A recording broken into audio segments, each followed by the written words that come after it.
राधे राधे सभी को। जय श्री राधे श्याम, हरि बोल, हरे कृष्णा। आप सभी का स्वागत है हमारे नटखट के चैनल में। तो आज मैं आपको सुनाने जा रही हूँ श्रीमद् भगवत गीता का 12वां अध्याय। चलो प्रेम पूर्वक सुनते हैं और कहते हैं श्रीमद् भगवत गीता का 12वां अध्याय। अर्जुन बोले, जो अनन्य प्रेमी भगत जन पूर्वोत्तम प्रकार से निरंतर आपके भजन ध्यान में लगी रहकर आप सगुण रूप परमेश्वर को और दूसरे जो केवल अविनाशी सच्चिदानंदन निराकार ब्रह्मा को अति श्रेष्ठ भाव से भजते हैं, उन दोनों प्रकार के उपासकों में अति उत्तम योगवेता कौन है?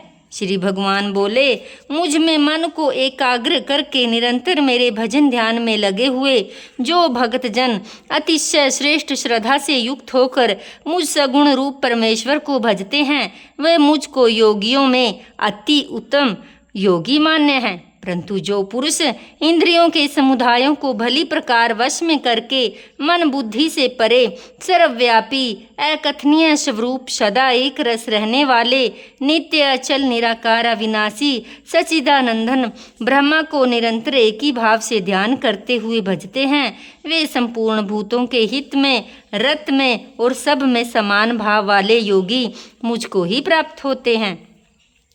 उन सच्चिदानंदन निराकार ब्रह्मा में असक्त चित्त वाले पुरुषों के साधन में परिश्रम विशेष है, क्योंकि देह विभमानियों के द्वारा अव्यक्त विषयक गति दुख पूर्वक प्राप्त की जाती है। परंतु जो मेरे प्रयाण रहने वाले भगत जन संपूर्ण कर्मों को मुझ में अर्पण करके मुझ सगुण रूप परमेश्वर को ही अनन्य भक्ति योग से निरंतर चिंतन करते हुए भजते हैं, हे अर्जुन, उन मुझ में चित्त लगाने वाले प्रेमी भक्तों को मैं शीघ्र ही मृत्यु रूप संसार समुद्र से उद्धार करने वाला होता हूँ। मुझ में मन को लगा और मुझ में ही बुद्धि को लगा, इसके उपरांत तू मुझ में ही निवास करेगा, इसमें कुछ ही संशय नहीं है। यदि तू मन को मुझ में अचल स्थापन करने के लिए समर्थ नहीं है तो हे अर्जुन, अभ्यास स्वरूप योग के द्वारा मुझको प्राप्त होने के लिए इच्छा कर। यदि तू उपयुक्त अभ्यास में भी असमर्थ है तो केवल मेरे लिए कर्म करने ही प्रयाण हो जा। इस प्रकार मेरे निमित्त कर्मों को करता हुआ भी मेरी प्राप्ति रूप सिद्धि को ही प्राप्त होगा। यदि मेरी प्राप्ति रूप योग के आश्रित होकर उपयुक्त साधन को करने में तू असमर्थ है तो मन बुद्धि आदि पर विजय प्राप्त करने वाला होकर सब कर्मों के फल का त्याग कर।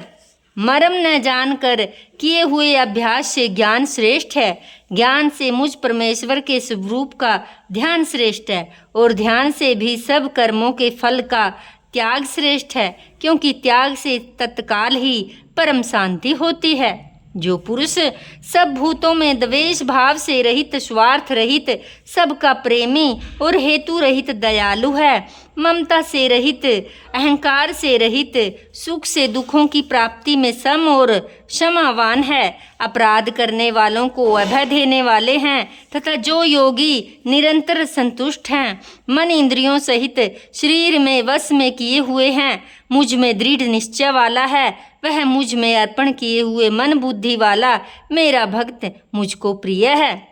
जिससे कोई भी जीव उद्वेग हो प्राप्त नहीं होता, जो स्वयं ही किसी जीव से उद्वेग को प्राप्त नहीं होता और जो हर्ष, अमर्ष, भय और उद्गति से रहित है, वह भक्त मुझको बहुत प्रिय है।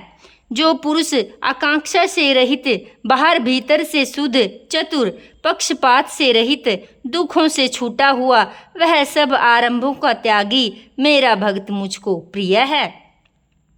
जो न कभी हर्षित होता, न द्वेष करता, न शोक करता, न कामना करता, जो शुभ अशुभ संपूर्ण कर्मों का त्यागी है, वह भक्ति युक्त पुरुष मुझको प्रिय है। जो शत्रु मित्र में और मान अपमान में सम है, सर्दी गर्मी और सुख दुख आदि द्वंद्वों में सम है, उस आसक्ति से रहित है। जो निंदा स्तुति को समान समझने वाला, मननशील और जिस किसी प्रकार से शरीर का निर्वाह होने में सदा ही संतुष्ट है और रहने स्थान में ममता और आसक्ति से रहित है, वह स्थिर बुद्धि भक्तिमान पुरुष मुझको प्रिय है।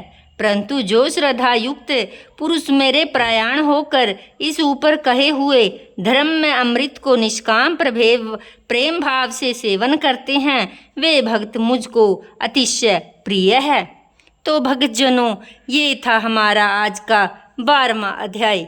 आप सभी को श्रीमद् भगवत गीता का 12वां अध्याय कैसा लगा, कमेंट बॉक्स में जाकर जरूर बताएं। तो मिलते हैं अगली वीडियो के साथ। तब तक के लिए सभी को जय श्री राधे। राधे राधे। हरि बोल। हरे कृष्णा।